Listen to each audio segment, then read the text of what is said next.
I've got a box in the post today. I need to open it. I know what's in this. It's something I've been long awaiting, so I'm just gonna get and open it while filming with the other hand. Switch hand so I can open this. Yeah, something that I ordered quite a while back. I've been very excited for. Something that I've seen many times, but I now have it in model form.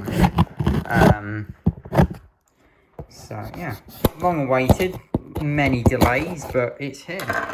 So let's open it and have a look at what's inside. Oh, a bunch of recycled material packaging, but there it is. And here it is in all its glory. A class 37. This particular one is 37608 in ROG Euro Phoenix grey and red livery. I've got to figure out how to open this. I think it's got some... Oh, it's just in a sleeve. Okay, let me just push this out with one hand. I might need two hands for this. Get that off. And the moment of truth, taking this off. I'm going to get a tripod for this because I will definitely need two hands for this. Right, I found myself a tripod that's very in my way, so let's lift this cover off. Very nice packaging. I love the Accurascale packaging, it looks very nice. Put your fingers onto there, let's have a look. Oh, not yet. There's more. Oh, what have I got? You must read the instructions on the verse. Oh, that's cool. Okay. I will not read that. No, I will read that in a second. And this is all the sound thing, because this one has sound. Right, now let's have a look at this model. There it is in its packaging. It looks extremely nice now. Right, let me take it out and have a look. So, right, what are we looking at? Right, let me turn this around and get it on the track. I don't want to put it there. I'm going to put it back in here for now. I know it's safe. I'm going to stop this. I'm going to get it on the track. The lamp switched off. I will program it in due course, but I want to just have a look at it first. So let me do that. Well, here it is, out of its packaging and on the layout for the first time. And, I mean, first thing I've got to say is, wow, that looks amazing. It really does. The detailing is incredible. And, you know, for the 37s, it is a massive improvement to the ones that we currently have. And I'm not 100% sure on this, but I think this is the first one... the first one to have those lights, the WiPack lights instead of like the head code box or your other standard 37 lights.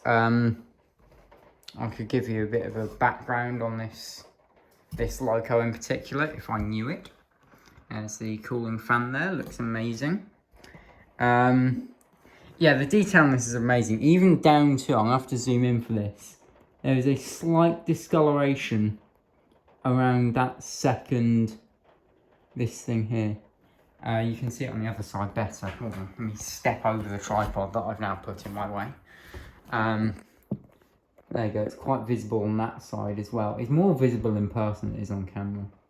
I haven't got a torch to light it up a bit more. But yeah, it looks amazing. I'm very happy to have had this. Worth the wait, definitely worth the wait. I have some detailing to fit to it. It's in the bottom of the packaging there.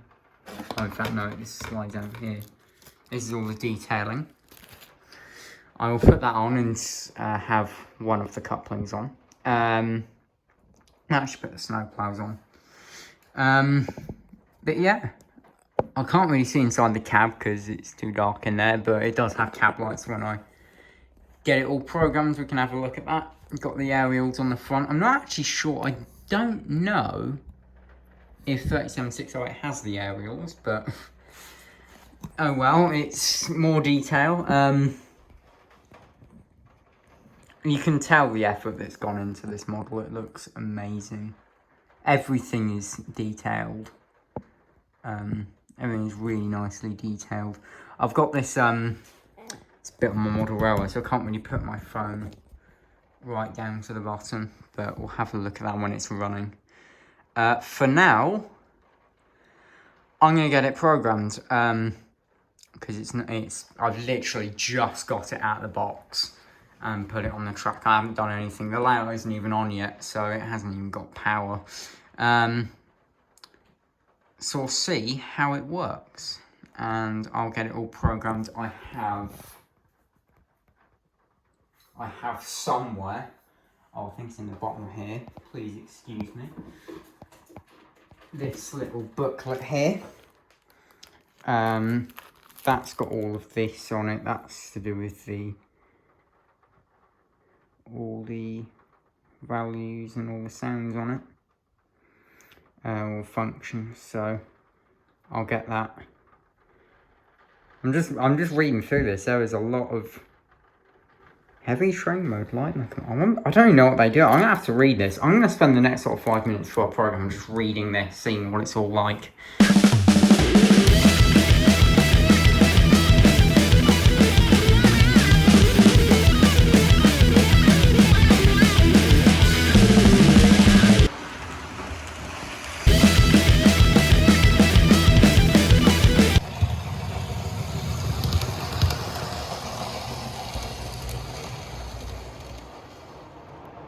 Well, all is going well with the 37. I haven't run into any major issues, but I'm going to have to delay this video a bit because UK weather has happened and I can't film in here because the rain is so loud that you probably won't be able to hear much of what I'm saying.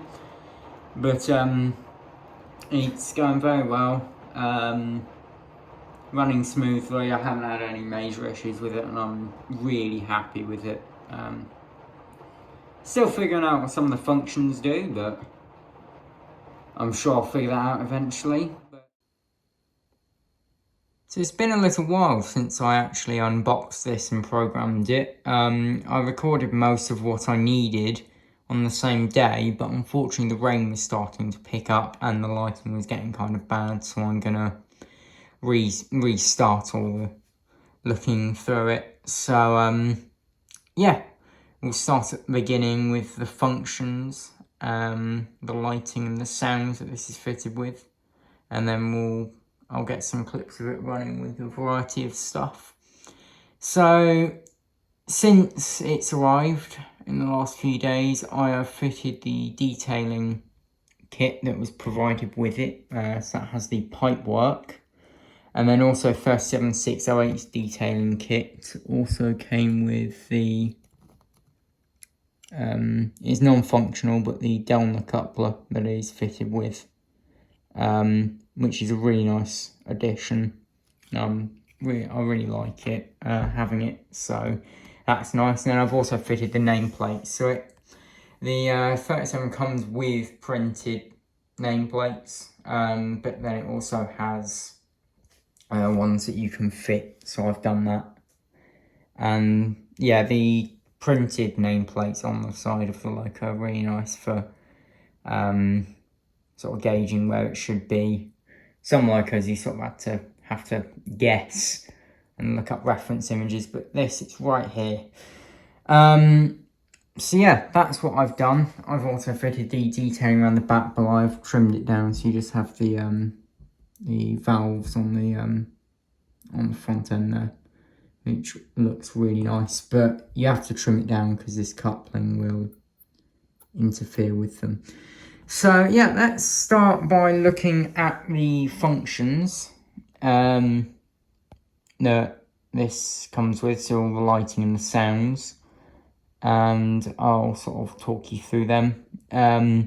More detail is provided with the loco. In the box there's a little card that has all the functions and stuff, so I won't talk about what function numbers everything is because that's all provided, you don't need that, but we'll look through all the lighting features and the sounds that this has.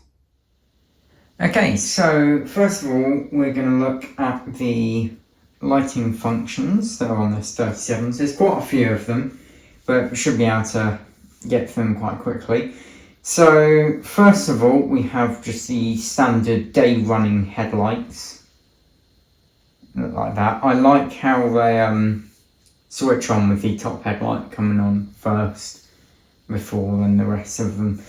These 37s in real life have different headlight switches for, it's not just like one switch for the headlights, you have one for the marker lights, one for the top headlight and one for the main headlight. So that's how they would switch on in real life, they would do them switch by switch. Then you can put them as night headlights, so this 37/6s have day and night running lights, whereas some of the 37s don't, they just have marker lights and a main headlight in the centre. But there you go, there's your night running lights. You can turn the main headlight off, so it's just the marker lights and the top headlight, which is how I think they run in yards and depots and stuff like that, which looks nice. And then you can also turn the top headlight off and just have the two marker lights. Likewise, when you turn it round, I'm just going to turn all the lights back on, so it'll be on day running. If I then turn it round, there are tail lights. There is a function to turn those off, so you can just have it with the headlights on. So that has the headlights on the other side, but just without the tail lights. So on quite a lot of locos, it's either a switch on the bottoms, that's how it is on like the Batman 66s and the 70, and then on some others like the 67s, they are just on. You can't turn them off without dismantling the wires.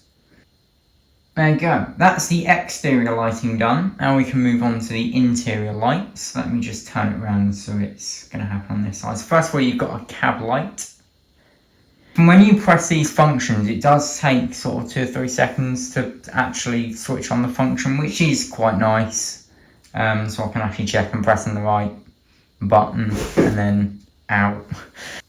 Watch it turn on, which is nice. You also have instrument lights. I will move the phone and show you that because you can't really see it.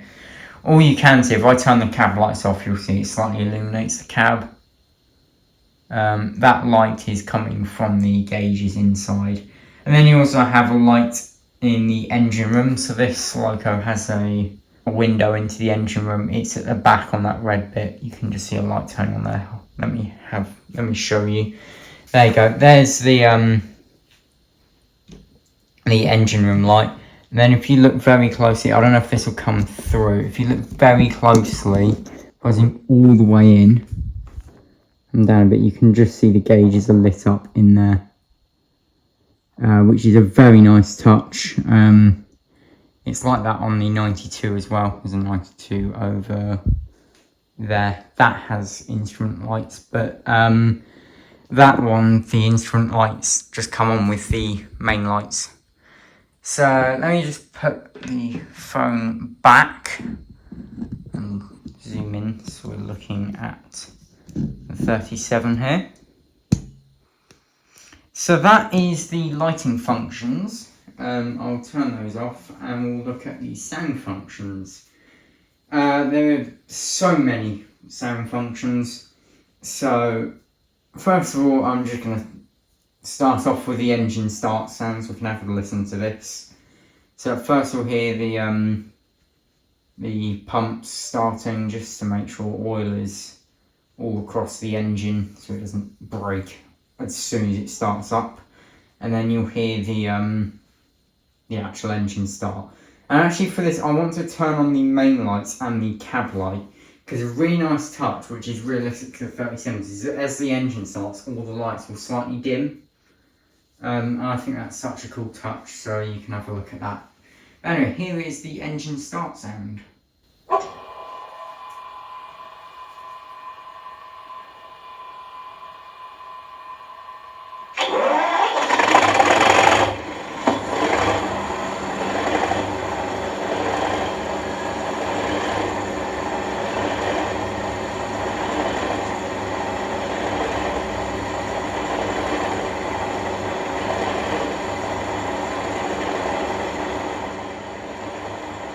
So there you go, now the engine is running. Now if you just leave it like this, there you go, you can just hear the compressors gone off now. So that starts with the engine for a little bit, just to keep the air pressure up for braking.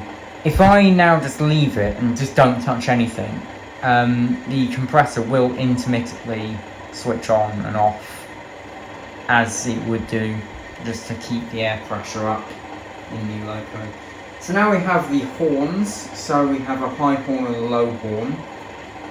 There are many functions for the horn, so you've just got a two-tone function, just one button press. But then you also have a short low horn and a short high horn, and then also a sustained one. So it's just a switch that you can turn on and off for each horn as well.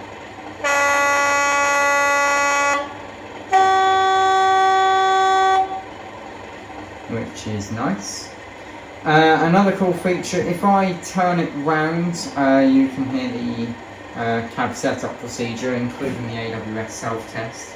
It's quite quiet, so I'm not sure if it will come through over the microphone, but I'll see.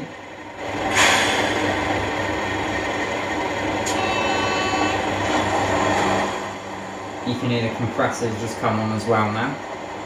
But anyway, when the loco is facing the other direction, the horn is different, which is nice. So it's you can hear that. So this is the horn on the other end, which I think is the number 1 end, the end opposite the cooling fan. So you can hear that's quite different to the horn on the other end.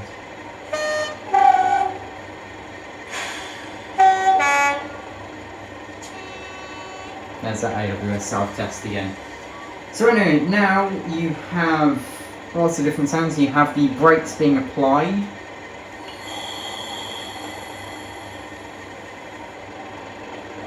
When you turn that function off, that's a switch. When you turn it off, the brakes will release, but it's currently stationary, so it doesn't play that sound, but you'll hear that when it actually moves. But there you go, I've turned it off and nothing. You have a sound if you want to run it with passenger coaches, especially slam door coaches. You have coach door closing sounds. Which is nice. And that's also a switch that will just keep playing until you turn it off. And then you also have a cab door open and close sound. So when you turn the switch on, it's the open sound, and then you turn the switch off, it's the closing sound. Which is nice. You also have a radiator fan.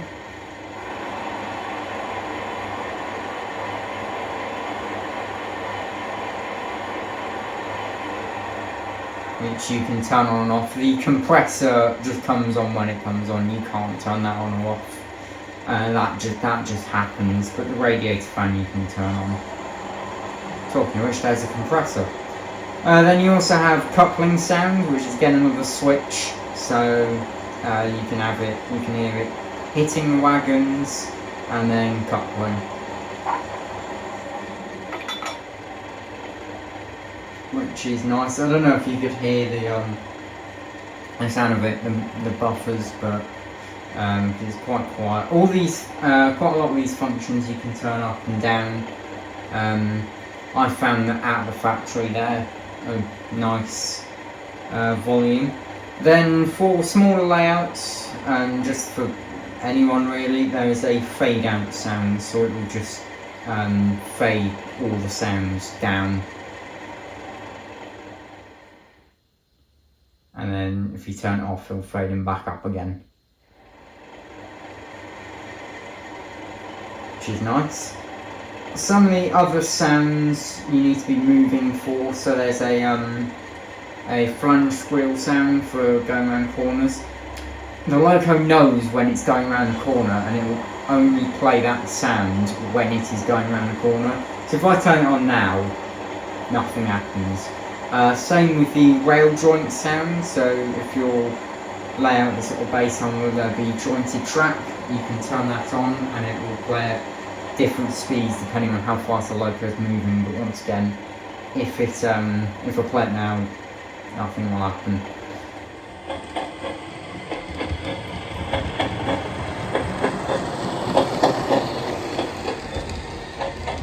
So yeah, I shall now get it moving. I can't move it at the moment because the tripod is currently over the track. So I will get some, I'll move the tripod and we'll get some moving sounds. Okay, first of all, apologies for the poor camera work. I am holding two phones at once here, one's filming and one's controlling. So I'm just going to move the train off now. You'll notice when it moves, similar to some other Accurascale locomotives, the cab light will switch off. I'm also going to turn on the flange squeal sound, so as it goes around that set of points there, you'll hear that as well. First of all, here's it throttling up. You'll hear the brake release sound first as well.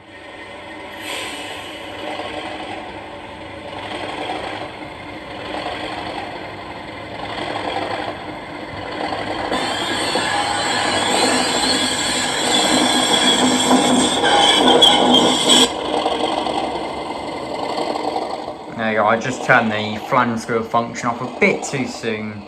So, there's it. When it stops, it plays a little sound for it stopping as well.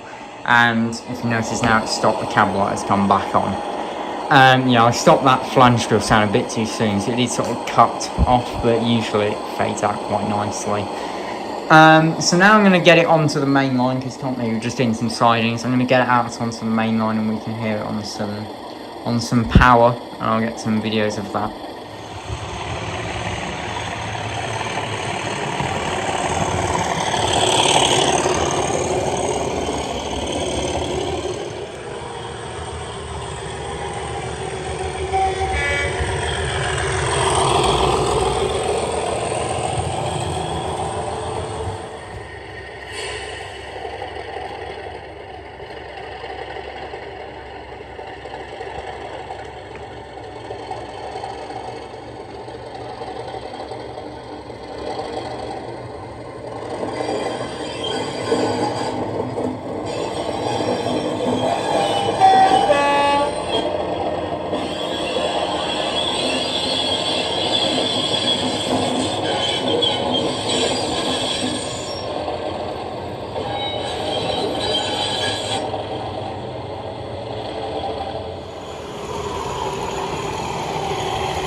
And the final sound I have to show you is, of course, the engine shutdown, which I think sounds very nice. So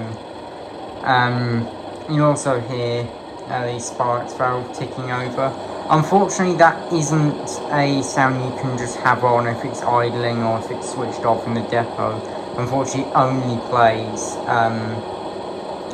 with the engine shutdown sound. And I do wish that you were able to just keep it going, but unfortunately not. So here's the engine shutdown sound.